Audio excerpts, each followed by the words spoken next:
बिस्मिल्लाहिर्रहमानिर्रहीम, अस्सलाम वालेकुम। जी तो स्टूडेंट्स, दुनिया का कोई भी इम्तिहान हो, उस इम्तिहान के अंदर जाहिर सी बात है सवालात और जवाबात का सिलसिला होता है, और जवाबात कैसे देने हैं, किस सवाल को कैसे कह लें कि हैंडल करना है, ये आज से पहले भी प्रॉब्लम था, आज भी है और शायद आने वाले वक्त में भी रहेगा।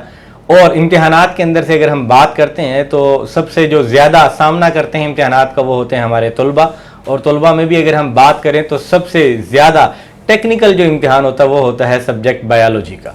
आज अल्हम्दुलिल्लाह हमने अपने मुस्लिम कॉलेज के एक सीनियर प्रोफेसर जनाब शेख काशिफ साहब को दावत दी है कि वो अपने कीमती वक्त से कुछ वक्त निकाल के हमारे तलबा को गाइड करेंगे कि कैसे उन्होंने एफएससी के अपने जो पेपर हैं बायोलॉजी सब्जेक्ट के उसे अटैम्प्ट करना है।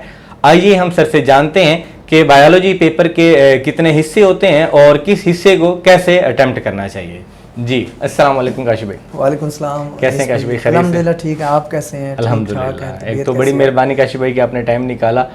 तो जैसा कि अभी हमारी डिस्कशन चल रही है बायोलॉजी के हवाले से, तो हमारे तलबा को बताइएगा कि सब्जेक्ट बायोलॉजी में कितने पार्ट्स होते हैं पेपर के हवाले से अगर हम बात करें तो। ठीक है जी, अकॉर्डिंग टू अगर हम मुल्तान बोर्ड्स के मुताबिक देखें बायो के पेपर्स को जी, तो बायो में टोटल 3 पार्ट्स हैं। ठीक हो गया। फर्स्ट पार्ट जो है वो MCQs का है, जिसे आप ऑब्जेक्टिव कहते हैं। इसमें 17 MCQs जो स्टूडेंट्स होते हैं उन्होंने अटैम्प्ट करने होते हैं, और ये बहुत ही इम्पोर्टेंट एक स्टेप होता है। इसमें एक तो लिमिटेड टाइम होता है और बच्चे बहुत ज़्यादा इसमें कंफ्यूज भी होते हैं, इसलिए उन्होंने ज़्यादा से ज़्यादा इसको बेहतर तरीके से परफॉर्म करना होता है। तो उनके लिए यही है कि वो सबसे पहले उन MCQs को सबसे पहले अटैम्प्ट करें जो कि उन्हें ईजी पहले लगते हैं। अच्छा काशिफ भाई, ये बताएंगे अब ये 3 पार्ट्स आपने जैसे बताया कि MCQs है, शॉर्ट क्वेश्चन और लॉन्ग क्वेश्चंस का, टोटल कितने मार्क्स का पेपर होता है और पूरे पेपर के लिए कितना टाइम होता है? तो टोटल जो मार्क्स होते हैं बायो में वो 85 होते हैं, जिनमें 70 मार्क्स के आपके शॉर्ट क्वेश्चन का एक ऑब्जेक्टिव पोर्शन होता है और उसके बाद सब्जेक्टिव पोर्शन होता है। सब्जेक्टिव पोर्शन में जो क्वेश्चन नंबर 2 है, 3 और 4 है, उसमें शॉर्ट क्वेश्चन होते हैं जिसमें 44 टोटल होते हैं, जिसमें से आपने 22 को अटैम्प्ट करना होता है, और ये स्टेप बाय होते हैं। क्वेश्चन नंबर 2 है जैसे उसमें आपने आउट ऑफ 12 में से आपने 8 क्वेश्चन को अटैम्प्ट करना होता है और गिवन पीरियड में आपने करना होता है। और इसी तरह नेक्स्ट लेवल है, उसमें भी आपने आउट ऑफ 12 में से 8 को अटैम्प्ट करना होता है। और इस तरह थर्ड स्टेप होता है जिसमें आपने आउट ऑफ 9 में से 6 को अटैम्प्ट करना होता है। और फिर आपका एक एक्सटेंसिव पार्ट स्टार्ट हो जाता है जो कि लॉन्ग क्वेश्चन का होता है।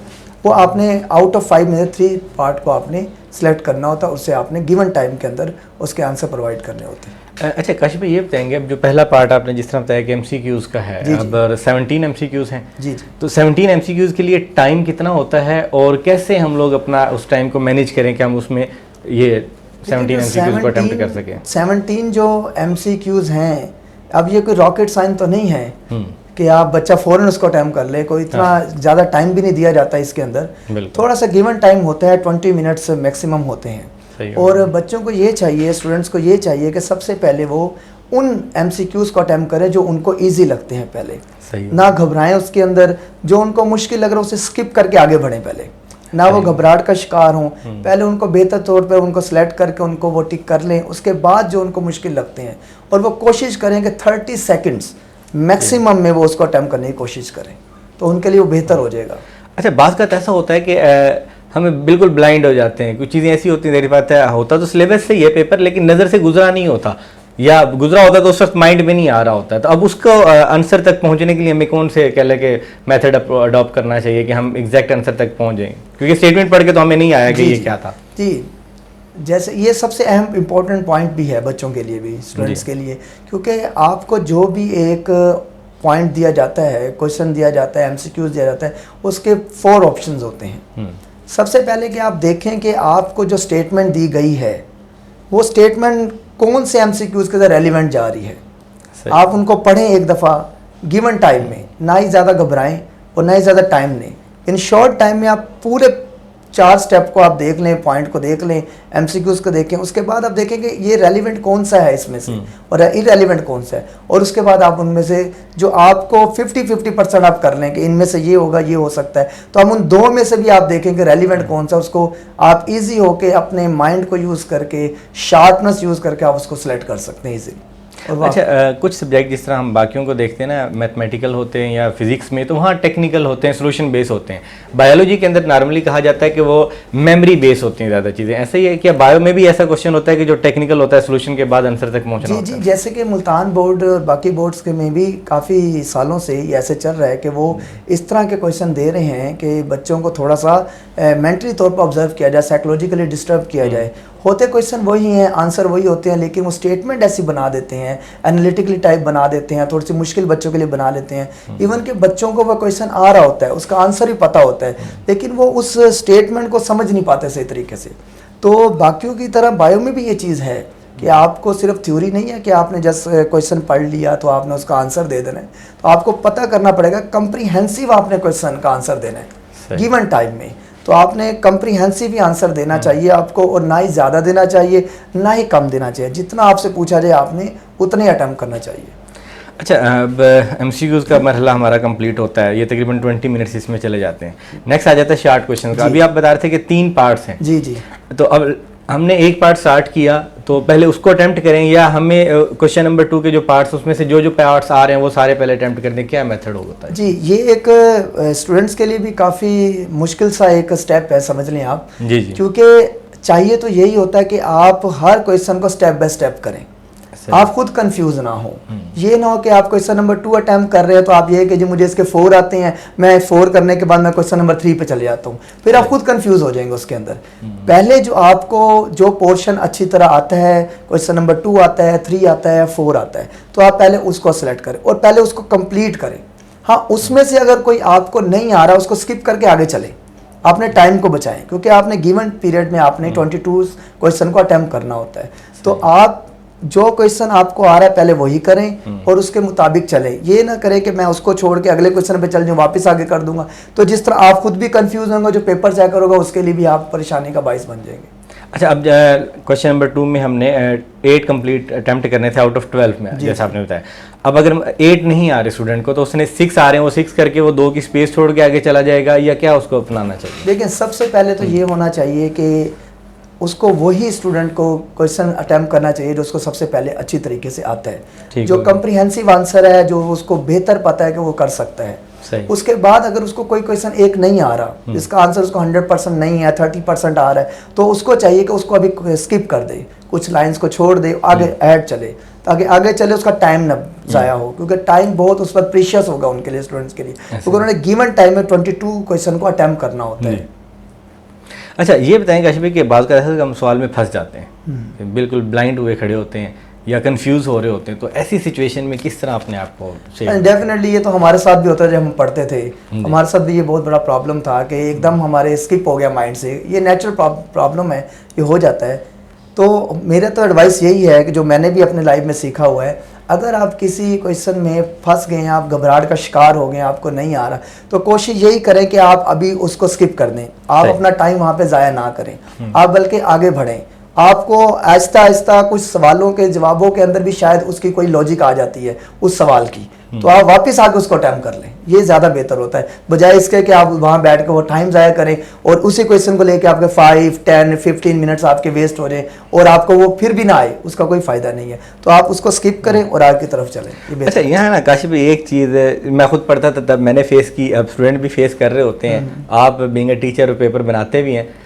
आज तक ये नहीं समझ आई कि जो चीज़ हम चॉइस में छोड़ते हैं, एग्जामिनर को कैसे पता होता है वो क्वेश्चन में देनी है उसने, और वो पेपर में आई होती है। पूरी रात हम पढ़ते हैं, हमने 2 क्वेश्चन चॉइस पे छोड़े होते हैं, यार ये नहीं हो रहे तो इसको छोड़ देते हैं, सुबह जाते हैं तो वो 2 सबसे पहले लिखे हुए नजर आ रहे होते हैं। ये लॉजिक क्या होती है? अच्छा, ये एक स्टूडेंट का ना एक अपना ही एक लॉजिक है, एक तुक्का होता है, समझ लें कि भाई मैंने ना ये सवाल ज़्यादा इंपॉर्टेंट है, ये कर लेता हूँ, ये तो ऐसे रफ से हैं, ज़रा इसके लेंथ भी नहीं है, इसमें कोई डायग्राम भी नहीं है, तो वो उसको स्किप कर जाते हैं। तो वही क्वेश्चन जो नेक्स्ट दिन वो पेपर दिन जाते हैं तो वो आए होते हैं और वहीं वो सर पकड़ के बैठे होते हैं। तो बेसिकली आजकल तो वैसे ही बोर्ड में ये लेंथ सवाल और ये शॉर्ट लेंथ तो चल ही नहीं रहा, अब तो वो क्वेश्चन दिए जा रहे हैं जो कम्प्रीहेंसिव हैं, जिनमें डायग्राम है, जो कम्प्रीहेंसिव इतने लेंथ नहीं है। तो सिर्फ जज करने के लिए स्टूडेंट के कितना पढ़ा हुआ है, ये नहीं है कि वही फरसुदा निज़ाम है कि 5 साल पेपर पकड़ लिए कि जो बोर्ड में आते जा रहे हैं उन्हीं को रट्टा मार लें, उन्हीं को भी करें, वो भी ठीक है। लेकिन आप देखें वो लॉन्ग क्वेश्चन में, उसी लॉन्ग क्वेश्चन में से ही आपको कोई शॉर्ट क्वेश्चन बना के उन्होंने लॉन्ग बना दिए, ऐसे ही तो आप खुद परेशान हो गए। आपको पूरा सवाल आता है जैसे बायो में आके आपको स्मॉल इंटेस्टाइन की जगह उन्होंने लीवर का पोर्शन दे दिया है, अब वो सवाल वही पूछा गया है, लेकिन स्मॉल इंटेस्टाइन लेंथ में काफ़ी बड़ा क्वेश्चन है, तो लीवर उसका शॉर्ट पोर्शन है। अब बच्चा वहाँ पे घबरा गया एकदम कि मैंने लिखना क्या था। तो इस तरह यानी कि बहुत सारी बातें होती हैं जो बच्चों को कंफ्यूज कर देती हैं। बच्चों को चाहिए, स्टूडेंट को यही चाहिए कि वो अपना ज़्यादा से ज़्यादा परफॉर्म करें, ज़्यादा से ज़्यादा अटैम्प्ट करने की कोशिश करें और समझें कि हमसे पूछा क्या गया है और उसको आंसर कम्प्रिहेंसिव दें। अच्छा, रफ्तार जो होती है हमारी लिखने की वो नॉर्मली क्या होनी चाहिए कि हम सुकून से ठहर ठहर के वो साथ में चल रहे होते हैं, या चौथे गियर पे लगा दें और बस घोड़े की सवार से जो है ना रफ्तार से हमने शुरू करना चाहिए? इसके बारे में थोड़ा सा बताएं, क्योंकि बहुत से बच्चे ऐसे हैं जो कहते जी मैं तो आधा घंटा पहले कर लिया था, और कुछ है जो आके कह रहे होते सर मेरा तो टाइम ख़त्म हो गया। तो इसके हवाले से थोड़ा देखिए, जो पेपर की लेंथ होती है ना वो सब बच्चों के लिए तो इक्वल होती है। ऐसा ही है। कुछ लोग स्टूडेंट जो होते हैं वो प्रैक्टिस बहुत ज़्यादा करते हैं, उनके टेस्ट बहुत है, जैसे मुस्लिम्स ग्रुप ऑफ कॉलेजेस में टेस्ट का सिस्टम बहुत ज़बरदस्त है जी, अल्हम्दुलिल्लाह। मेरा ख्याल है कि ऐसा सिस्टम कहीं भी नहीं है। इतना रेगुलर बेस पर इतनी आउटस्टैंडिंग चेकिंग है और इतनी आउटस्टैंडिंग मैनेजमेंट है यहाँ पर कि आपका डेली वेजेस पे आपका टेस्ट है यहाँ पर, और वो बच्चों को चेक होकर उसी वीक में विद इन 3 to 4 डेज के अंदर वो मिल भी जाता है। तो बच्चों की इस तरह बहुत अच्छी प्रैक्टिस हो जाती है, क्योंकि आपको पता है कि practice make a person perfect बना देती है। तो जब आप प्रैक्टिस करेंगे आपका टाइम भी आपको पता चल जाएगा कि मैंने कॉलेज के अंदर फर्स्ट चैप्टर में या हमारा लॉन्ग क्वेश्चन आया था तो मैंने कितने मिनट में किया था, फुल चैप्टर का आया था मैंने कब किया था, कितना किया था। तो प्रैक्टिस मेरा ख्याल है कि बहुत ज़रूरी होती है किसी चीज़ में भी। वो प्रैक्टिस से इंसान बहुत कुछ सीखता भी है और वही फ़ायदा उसको वो एनुअल पेपर के अंदर भी वो गिवन पीरियड में उसको मिल जाएगा। अच्छा, एक चीज़ है नॉर्मली जिसे हम केमिस्ट्री में अगर देखते हैं, कहते हैं जी अगर इक्वेशन नहीं है तो केमिस्ट्री का वो पेपर लग नहीं रहा है केमिस्ट्री का। अब लाइक दैट के बायो की अगर हम बात करते हैं तो वो कहते हैं जब तक डायग्राम नहीं है ना तो वो पेपर जो है ना वो बायो का लग नहीं रहा होता। जाहिर सी बात है जितने क्वेश्चन है उसमें डायग्राम बहुत से ऐसे बनानी भी होती है। अब टाइम भी ज़रा लिमिटेड होता है और डायग्राम के ऊपर जाहिर सी बात है ज़्यादा टाइम कंज्यूम हो रहा होता है। अब उसमें कैसे स्टूडेंट मैनेज करे और डायग्राम को किस लेवल तक नीट करना या किस लेवल तक डिटेल में जाना चाहिए उसे? डेफिनेटली ये तो एक बहुत ही इंपॉर्टेंट क्वेश्चन है। जैसे न्यूमेरिकल्स होते हैं, जैसे इक्वेशंस केमिस्ट्री में होती है, फिजिक्स में होती है, मैथ में होती है, एक्स्ट्रा वर्क किया जाता है, ऐसे बायो में भी डायग्राम बहुत ज़्यादा वाइटल होती है, क्योंकि डायग्राम के विदाउट जो है ना, डायग्राम के बगैर आपका क्वेश्चन अधूरा है और आपके मार्क्स वहाँ से कट हो जाएंगे। तो बेहतर ये है कि बच्चा जो है वो ज़्यादा से ज़्यादा उस डायग्राम की प्रैक्टिस करे अपने टेस्ट में, जो वो चैप्टर कर रहा है, जिन क्वेश्चन के अंदर डायग्राम्स हैं उसको अच्छा बनाए, उसको अच्छा परफॉर्म करे, क्योंकि एकदम डायग्राम उसको नहीं आएगी कभी भी। इससे बेहतर है कि वो अपने डायग्राम को पहले से ही बनाना शुरू करे। जैसे टेस्ट हो रहे हैं वो प्रैक्टिस करे, प्रैक्टिस करेगा थोड़ी सी अच्छी बनना शुरू हो जाएगी, आहिस्ता आहिस्ता और अच्छी बनना चाहिए। और डायग्राम को साफ सुथरा बनाए, उसको लेबल करे अच्छे तरीके, क्योंकि डायग्राम वाले क्वेश्चन ही बोर्ड में जो पेपर्स बनाने वाला तो ज़्यादा उन्हीं को सिलेक्ट करता है, क्योंकि ये बहुत ज़रूरी होती है डायग्राम्स। तो डायग्राम क्या उसमें बच्चे को पेंसिल से बनानी चाहिए या पेन से या कलर्ड फूड यूज़ करना चाहिए? देखिए, जैसे तो बोर्ड के मुताबिक तो पेन ही यूज़ होता है, लेकिन आप अगर कंफ्यूज हैं कि आपको सही तरह नहीं बनेगी पेन से, कोई ख़राब हो सकती है डायग्राम तो मुझे फिर मिटानी पड़ जाएगी, तो इससे बेहतर है कि आप पेंसिल से पहले उसको अच्छी तरह डिज़ाइन कर लें। तो डिज़ाइन करने के बाद आप उसके ऊपर पेन यूज़ कर सकते हैं। यानी कि आपने परफेक्ट एक डायग्राम बनानी है और ये नेसेसरी है, आपको बनानी लाजमी होती है डायग्राम। अच्छा, पेपर में नॉर्मली होता ही है कि हम अपना टाइम मैनेज कर रहे होते हैं, आखिरी टाइम में आखिरी लाइन लिख रहे होते हैं, ये बेहतर है या हम अपनी रफ्तार को थोड़ा इस तरह रखें कि यार थोड़ा सा टाइम आखिर में बच जाए, हम उसको रिवाइज़ कर सकें, पढ़ सकें? तो इसमें क्या आप प्रेफर करेंगे? देखें, जो लास्ट 5 to 10 मिनट्स है ना, उसमें तो आपको ये चाहिए कि आप अपने जो पेपर आपने अटैम्प्ट किया है उसको आप रिवाइज करें। सही हो, बेहतर अगर आपको टाइम मिल गया है तो आप ये नहीं कि टाइम मिल गया तो आप उठ के चले जाएं बाहर, क्योंकि आपने बहुत सारी चीज़ें जब आप कर रहे होते हैं तो आपको खुद भी नहीं पता होता कि आप कौन सी गलतियां पीछे कर रहे हैं। तो बेहतर ये होगा कि आपके पास अगर 5 to 10 मिनट्स हैं, ये ना देखें कि मेरा फ्रेंड उठ के चला गया तो मैं भी उठ के चले जाता हूँ, पेपर तो मेरा हो गया है। तो आप पहले देख लें कि शायद आपने जो क्वेश्चन स्किप किया और 2-3 लाइंस आपने स्किप की होंगी, मे बी आपने वो लिखी नहीं होंगी जल्दबाजी में, तो आपके रिवाइज करने से आपको फ़ायदा हो जाएगा उसका। तो मेरा यही ख्याल है कि बच्चों को पेपर को रिवाइज करना चाहिए। विद इन 5 मिनट्स में आई थिंक के पेपर जो होता है रिवाइज हो जाता है, और ये बेहतर है बच्चों के लिए, जहाँ पे उनका 1-2 नंबर जो होंगे वेस्ट होने होंगे वो बच जाएंगे उनसे। अच्छा, बात का ऐसा होता है कि पेपर का ना टाइम एंड चल रहा है, वो एग्जामिनर बताता है भाईजान लास्ट 10 मिनट, लास्ट 15 मिनट्स, और हमें नज़र आ रहा है यार मेरा तो पूरा एक लॉन्ग क्वेश्चन रहता है। अब ये जो सिचुएशन है, ये जो घबराहट भी एक तारी हो जाती है, बंदा कंफ्यूज भी हो जाता है, तो इसको कैसे ओवरकम करेगा इंसान? देखिए ये तो एक जेन्युइन सा प्रॉब्लम है, और घबराहट जो एक नेचुरल प्रोसेस है। जब आप एक स्टेप में से गुजर रहे होते हैं तो जाहिर सी बात है आपको ये सारी चीज़ें देखनी होती है। तो इस सबसे अच्छी बात यही है कि आप ना सबसे पहले उन क्वेश्चन को अटैम्प्ट करें जो आपको अच्छे लगते हैं, जो आपको बेहतर लगते हैं, जो आपको सही तरह आते हैं। इससे ये होगा कि लास्ट टाइम जब आपके प्रेशर जो होगा वो कम नहीं, ये ऐसे मैचेस की तरह होते हैं। जैसे आप स्कोर शुरू में कम बनाएंगे तो आप पर प्रेशर बनता जाएगा। तो इस तरह आप जो है ना प्रेशर को शुरू से ही ख़त्म कर दें। आप पहले उन्हीं सवालों को अटैम्प्ट करना शुरू कर दें जो कि आपके लिए आसान है और आप इजीली कर सकते हैं। और बाकी घबराहट तो होती है, जाहिर सी बात है, तो घबराने की इतनी ज़रूरत भी नहीं होती कि आपको जितना आ रहा है आप उसका बेस्ट परफॉर्म करें। आप ये देखें कि मुझसे पूछा क्या गया है, ये नहीं कि आप छापी जाएं, क्योंकि जो चेकर होगा उसको भी उस पेपर के पैसे मिले होंगे, क्योंकि उसने उस पैसों के मुताबिक ही चेक करना होगा। ये नहीं होगा कि आप छाप के आ गए हैं, आप कह रहे हैं मेरे 4 सफ़े लिख कर आ गए हैं, जो आपसे कंप्रीहेंसिवली बात पूछेगी तो आपने वो तो बताई नहीं है उसके अंदर। यानी कि ऐसा नहीं करना कि हमें ये पता है, वो नहीं बताना, जो उसने पूछा एग्जामिनर ने हमने सिर्फ वो बताना। ठीक है, होता भी ऐसे ही है। क्वेश्चन की नौयत होती है, एक होता है डिफाइन करें। तो डिफाइन में आपको कोई भी लंबी चौड़ी बात करने की जरूरत नहीं है, आपको सिर्फ डेफिनेशन बतानी होती है। एक होता है उसने व्हाट पूछ लिया, टाइप पूछ लिया, तो आपको वो चीज़ बतानी पड़ेगी। तो आपको पेपर में ये जज करना है कि मुझसे पूछा कितना गया है और मैंने बताना कितना है। मुझसे बहुत बड़ी स्टेटमेंट पूछी गई है तो उसका सिर्फ 2 लफ्ज़ों का आंसर है, तो मैं सिर्फ 2 लफ्ज़ों को ही आंसर बताऊं। आपको उतने मार्क्स मिलने हैं, ये नहीं कि आप उसका आधा सफ़ा या 1 सफ़ा लिख कर आ जाएं, उसका कोई आपको कोई बेनिफिट ना मिल रहा हो। अच्छा काशिफ भाई, एक आखिर में ये बता दें कि ऐसी कौन सी आदतें हैं जिसमें कि बच्चा जो है बायो के पेपर में टाइम वेस्ट कर रहा होता है, स्पेशली कि यार ये हरकतें बच्चे को पेपर के दौरान कम से कम नहीं करनी चाहिए कि इनकी वजह से उसका टाइम वेस्ट हो रहा होता है।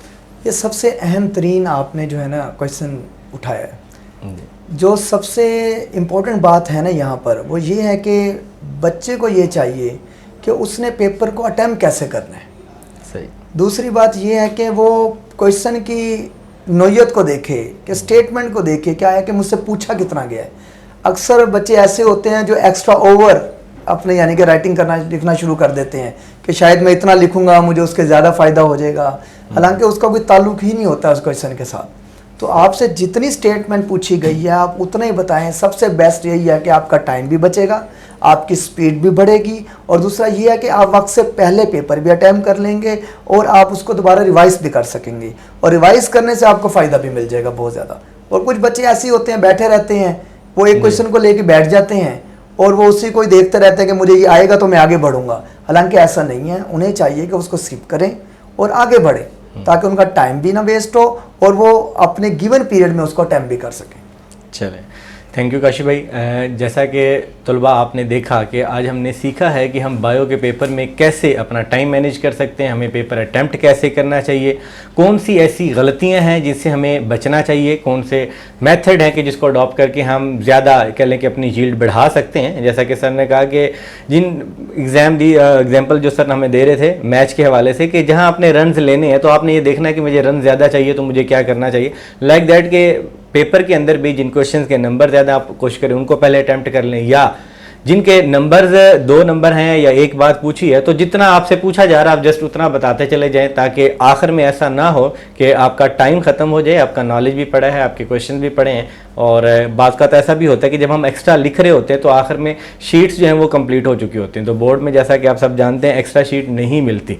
आपने जो शीट्स दी गई हैं, जो कॉपी दी गई, उसी के ऊपर ही अपना पूरा पेपर अटैम्प्ट करना होता है। जब आप एक्स्ट्रा नॉलेज की तरफ जाएंगे या इररेलेवेंट चीज़ें लिखना शुरू हो जाएंगे कि यार मुझे ये भी पता है ये भी पता है, तो एग्जामिनर ने वो आपसे डिमांड नहीं की, ना ही एग्जामिनर आपको उसके लिए एक्स्ट्रा शीट प्रोवाइड कर रहा होगा, तो वहाँ पे आपके लिए मसाइल का सामना आपको करना पड़ सकता है। बहुत जल्द दोबारा मिलते हैं, हम जानेंगे सर से कि कैसे हम अपने बायो के जो बुक है उसको स्टडी कैसे करें, अगर हमने चॉइस करनी है तो कैसे चॉइस करें, कौन सी चीज़ें जिन्हें पहले या कौन से चैप्टर हैं जिन्हें पहले करना चाहिए। इस तरह के बहुत से सवाल आते हैं, यकीनन जो बाकी हैं। नेक्स्ट सेशन तक के लिए इजाज़त दीजिएगा। अस्सलाम वालेकुम।